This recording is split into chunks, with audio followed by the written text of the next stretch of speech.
Hello, welcome. My name is Brittany D. I'm a psychic medium and spiritual teacher here to give you an overall collective message for it's April, right?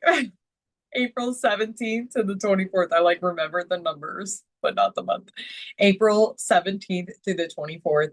As always, this is an overall message for the collective. So just take what resonates, leave the rest. This is meant and designed to be general.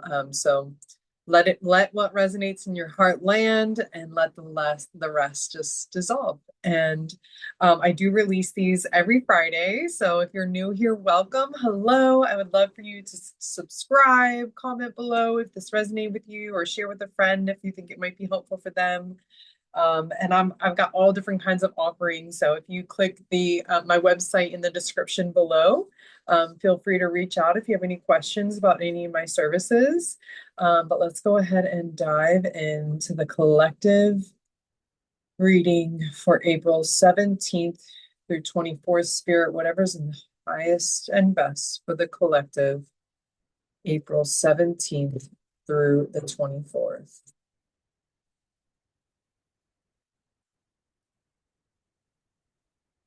Thought one might have flipped over. Oh, there it is. Ooh, pay attention.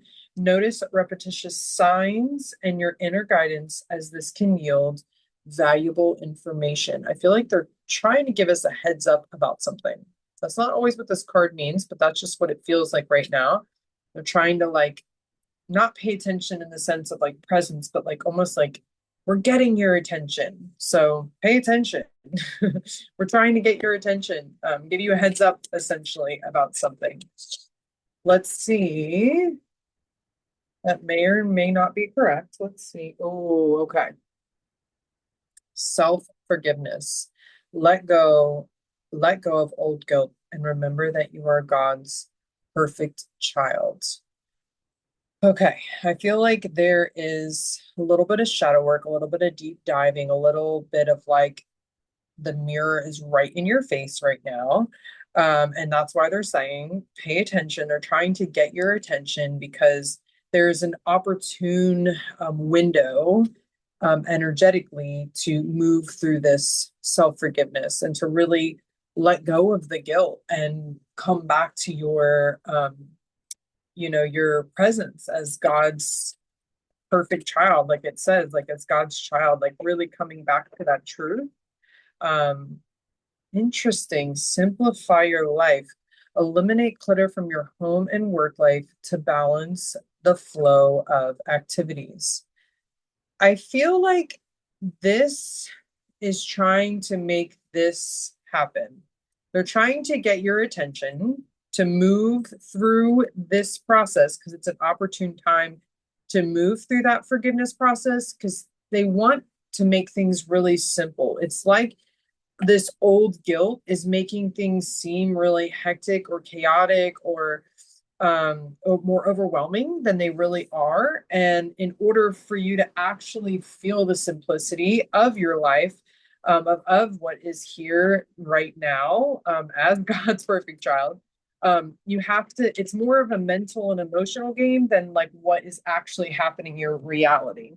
Yeah, this affirms that being in the flow. I am in the flow of the universe. It really is that simple. It really is that simple of just moving with the flow of what is true and present. So it's like you're getting too micro focused and it makes things seem really overwhelmed. And the guilt is what's keeping you there. And for whatever reason, it's going to be different for everybody.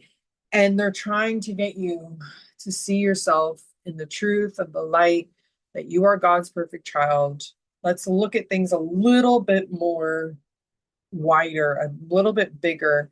And it gets actually simpler when you look at it from the higher lens, and just kind of, get yourself back into that flow. You're getting a little too micro focused.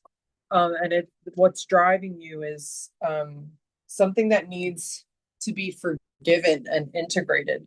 Yes, rising above, I see only beauty and grace. So you do get into the flow, you rise, you see from that higher lens and perspective. Things are a lot simpler. You see only that beauty and grace that is really truly actually what's existing. And it's much more easeful. So this all happens generally pretty quickly. It's not like we're stuck in this loop of self-forgiveness. We just kind of identify it and move through it, and then you can see things from a higher lens to the point that that's really all you end up seeing. You really dissolve what was keeping you so micro-focused and overwhelmed and self-pitying and all those kinds of things. Receiving from angels, shimmering wings of angels, embrace me with love. This is essentially you residing at that higher residence, that rising that you went to. This is you like being wrapped and resonating, and frequency wise, you're resonating where that angelic presence really is, and you're really able to connect with that and feel just fully surrounded by that again. So this is a really beautiful experience that we're going on this week. Let's see what the psychic deck has for us. For those of you that are new here, I always like to pull a card from the psychic deck towards the end of the reading, just to see what the next week or few weeks might hold. So let's see. Ooh, disruption. See those fragmented pieces? That's what's really standing out to me, these fragmented parts. So we might still go through this kind of integrating in self-forgiveness and, rising above this loop of guilt. We might go through it two more times in the future before we really fully, I don't know why the word emancipate is coming to me. That's not a word I would usually use, but something along, it feels like an emancipation of sorts. I hope that's the right word. That's the word they're saying. To dissolve and liberate those pieces. So there might be those fragmented parts might come and disrupt things again, but it's giving us the heads up that this might not be the only time that we move through this, but we do move through it pretty quickly this week. So I would imagine that we will move through it again pretty quickly in the future. So I hope that was helpful for you. Like I said, I do release these every single week. So feel free to come back, subscribe, click the bell so you get notified. And I hope that you all have such a beautiful week. So much love, and namaste.